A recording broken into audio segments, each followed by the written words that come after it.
Okay, so in number 3 here, what we're doing is we're trying to simplify radicals.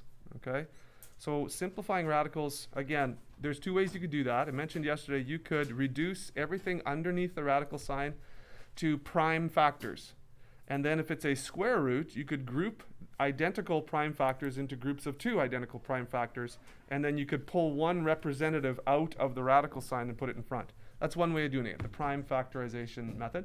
The other way to do it, which I think is a little bit simpler, is examining the radicand, that's the number underneath the radical, and factoring it in a way that you factor perfect squares out of the term. So, for example, 8m to the 4th. So if I do letter A here, and I have 3 root 8m to the 4th, I look at 8, and I say to myself, yeah, I can rewrite 8, I can factor 8, where one of those factors is a perfect square. And there it is, 4. 4 times 2, right? Now, m to the 4th is itself a perfect square. Why do I know that? Because this is a square root, so that means that if I have an exponent that is evenly divisible by 2, then it's a perfect square. So what do? Well, I take a look at 4, and I understand that the 4 underneath the root sign means root 4. And the m to the 4th means square root of m to the 4th. So I can actually pull this out, this root 4 out as a 2, and I multiply it by what's already there. I can pull this m to the 4th out as an m squared. And now it's out of the root club. Remember the root club we talked about yesterday? So I've got 6m squared root 2. Appears to be my solution there. Okay. So if they're in the root club, they have to get square rooted to get out. Okay. And if they can't get square root, like the 2, there's not a whole number that's a result of square rooting 2, so it has to stay there. For B, we have a cube root. Okay, well, cube root. Your cube roots, right? 2 cubed is 8. You should know that. 3 cubed is 27, and so on. You should know 4 or 5 or 6 of those for sure off by heart. And obviously 24, there's a factor of 8. So I am going to factor 24 such that I have one of the factors as a perfect cube. Okay, and the largest perfect cube possible. So 8. So that's how I'm going to break up 24. Also q. Okay, so q, it's q to the 5. And because the index is a 3, I'm going to, if I can evenly divide this by 3, then this is a perfect cube. But q to the 5th cannot be evenly divisible by 3, right? So what I'm going to do is I'm going to break it up. I don't know why I wrote a G there. Q, and I'm going to break q to the 5 up as q to the 3 times q2, because q to the 3 is now a perfect cube. And so is 8. So there are my perfect cubes. They have a free release out of the cube root club.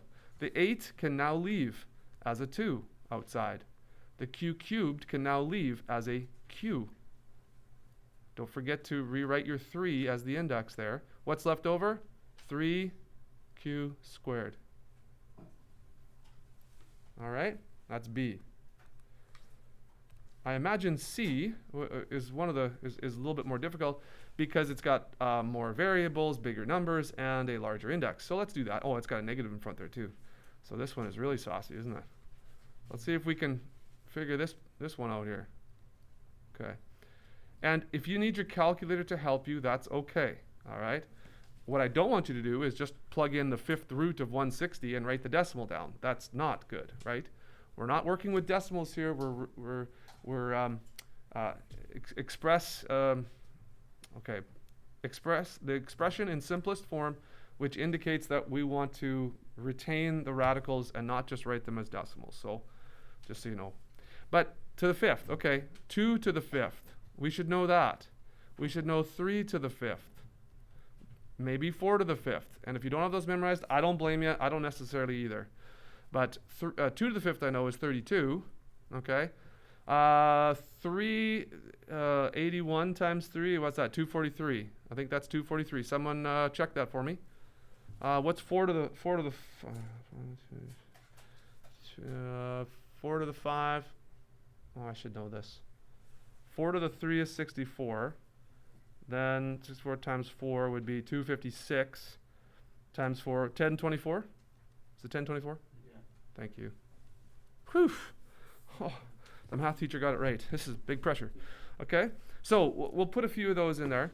Now, is 160 able to be divided evenly by, well, 32 is, I guess, the only one that's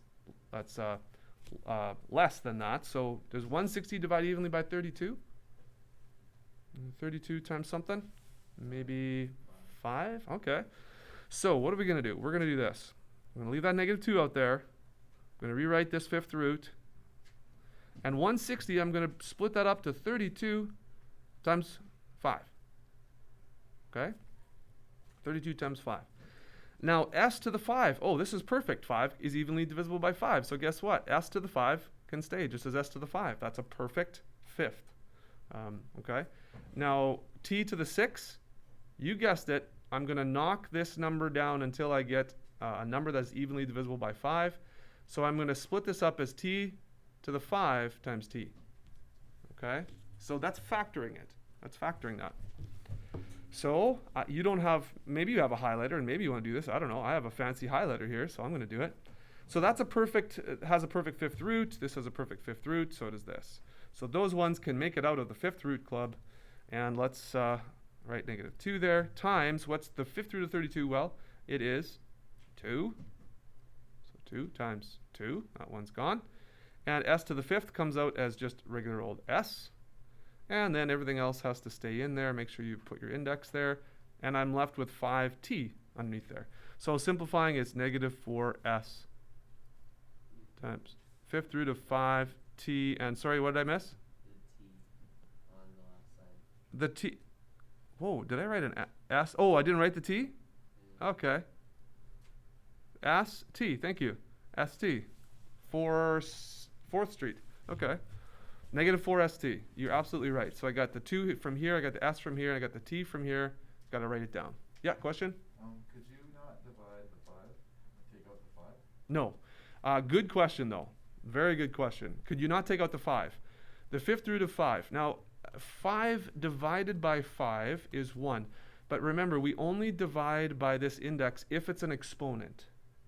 Yeah, if it's an exponent. Now, 5 is 5 to the 1. But you can't write 5 as a number to the power of 5. Do you know what I mean? Unless it's some remote decimal. So good question, but the dividing by 5 only works with the exponents. Okay? So yeah. So that one we have to leave in there. And 5, why did I write a 2 there? I am not sure what's going on here. I'd like to blame this on my computer somehow, but I don't think I can today. Okay. So any questions there? Okay, so I also had questions about number 10, simplify each expression. So remember, we can only add or subtract like terms or like radicals. So they have to have the same index on the root, and they have to have the same radicand. Everything underneath the root has to be identical. Then we can combine them. So for example, 10a, we have root a cubed and root a cubed. Those are like terms. So identify any restrictions, okay? So we can go 2 plus 6. And I write that as 6 plus 2 root a cubed, or 8 root a cubed. Now, what about the a cubed itself? Can I simplify that? And you'll probably be required to simplify as much as possible. So we understand that this root a cubed actually can be written as a squared times a, right? And a squared can get out of the square root club. So we're going to take it out there. So 8a root a. Now when you simplify this, if you simplify it individually here, that's fine. I think this was a little bit easier because I combined them first and then I just did the simplification once. So I think that's where you want to go. And now, so now it says identify restrictions. And that's probably the toughest part of this question, identify the restrictions. So what do we know about square roots that we can't take the square root of a what? Negative. Thank you very much. We cannot take the square root of a negative. So that means that any a value or values that makes this quantity underneath the root sign, anything that makes this negative is no good. We cannot have it. So let's say that a, and you can just go a cannot equal, okay? And you can list, or if it's a value, you can say a cannot equal this value or this value, list them. Or you can say a has to be greater than or less than or whatever. You can use those symbols. So in this case, a cubed, well, if a was negative, a cubed would also be negative, because you'd have negative times a negative times a negative. So a cannot be negative. You see that? So that means, and we can't use this symbol for cannot be a whole set of numbers. We're not going to use that. We're going to say a cannot be negative, so a has to be what? A has to be greater than or equal to 0. So it can be 0, because root 0 is, okay, that's just 0. So a has to be greater than or equal to 0. Does that sound right? Does that look good to you? So here's my answer with this restriction. Okay? Okay, let's take a look at D then. It's really big and ugly. Take it one term at a time, and I see that this cube root of negative 64 can be simplified. Okay? So 64, is that a perfect cube, first of all? Yeah, I think so. 4 times 4 times 4, is that right? So it's negative. Is that okay for a cube root? Yeah, it is. So I've got w over 5, and this simplifies to negative 4. So I'm going to show it as a multiplication of negative 4. Okay? I'll simplify that in a second. Okay, you good with that? Okay. All right, the next one. Now this over 5 here, this is not part of the radical, notice. The radical is only up here. Okay? So this is like 1/5 times this radical. That's another way you could look at that. So don't get freaked out by it. It's just written a certain way. So let's do cube root of 512. Okay, is 512 a perfect cube? Or does it have a factor that's a perfect cube? And if you don't know that, it's no problem.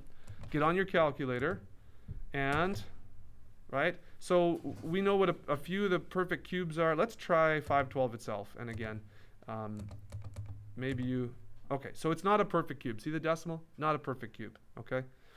What are some perfect cubes that might be factors? 512. What about 8? I like 8. Oh, 8. Thank you, 8. Oh, but 64 is a perfect cube too. Right? Oh, I did square root. Blah. Thanks for letting me know about that, guys. Well, you guys are really attentive, aren't you? 512. Let's try that again. 8. Did you guys see what I did there? Square root. Square root. This is cube root. Anybody alive? Yeah. Yes, you are alive now? Okay, good. So now, how did I recognize my mistake? Okay, it's okay to make mistakes, right? I tell you guys you can make mistakes. I can make mistakes too. But let's learn from our mistakes. So I saw this was a cube root. I even said cube root, but I typed in square root. And I said, oh, it's not a perfect cube because look at the decimal. And then I tried another perfect cube, which was 8. And I knew the 512 was divisible by 8. And it came up to 64. And then I realized that 64 was a perfect cube too. Guess what? If you have two perfect cubes multiplied together to give you a number, chances are that's a perfect cube, right? So then I realized what I did. I didn't put the 3 over there. So now cube root of 512 shows me that this is 8. Okay, long story short. W cubed is also a perfect cube. So this simplifies to 1 over 5 times, and I'll show it the same way as I did the other one, times positive 8 times W. Okay? Now you don't have to show it just like this, but I'm trying to just do one step at a time. Okay. You with me so far? Okay, blue. I'm going to change to blue now. Okay. 50. Can 50 be, oh, this is square root, by the way. Now we're at square root. So we know how to do 50, reduce that, right? That's pretty easy. This is 25 times 2. So this comes out as a 5. The 25 comes out as a 5, and I'm left with root 2w. And then over here, the square root 2w cannot be simplified at all. So I just leave that as 2w. And now I see that I'm going to have some like terms. And wow, look at the red ones are going to be like terms. And the blue ones are going to be like terms. So let's go to black. This is negative 4 over 5w plus 8 over 5w. And I like to put the w on top instead of beside. I would encourage you to do that. You don't have to, but when you move up in pre-calculus 30 and calculus, Okay, variables floating on the side with all the work you're going to be doing. Sometimes they get lost. You don't know if they're top, bottom. It's a big deal. So put them on top, maybe if you can. But right now it doesn't matter all that much, I guess. What do we got here? Minus 10 over 5. That's just minus 2. Root 2w minus 4 root 2w. Good? You with me so far? I mean, you still with me? Okay. So negative 4w plus 8w, that's 4w over 5. And negative 2 minus 4 is negative 6 root 2w. I believe that is, I wouldn't say you had to factor that. That's good enough. You could technically take a 2. You could remove maybe a 2 out of there and a 2 out of here to factor it some more. So I'm not sure what the back of the book shows you as their final answer. I see that 4 and that 6, and I guess we could do this. Let's do 2 times 2w over 5 minus 3 root 2w. That might be the one last kind of step of simplification that might be reasonable. Factor, okay? What does it say in the back there? These- The 4 over 5w minus. they stop at this one? Yeah. Okay, that's fine. That's fine. This would be great too. Taking a whole number factor out of an expression, usually a good idea. And like I say, in calculus, when you get there in calculus, you're going to need to do this. This is going to be very important. So I would suggest this. But for now, all we're looking for is simplification of radicals, like terms, that kind of thing. So, whatever. If you give me this only, that's good. Okay, so that's a little bit of what, a 3 and 10 there from 5.1. Okay, I'll stop there and hope that helps shed some light. If you have any other questions, you can ask me in a second.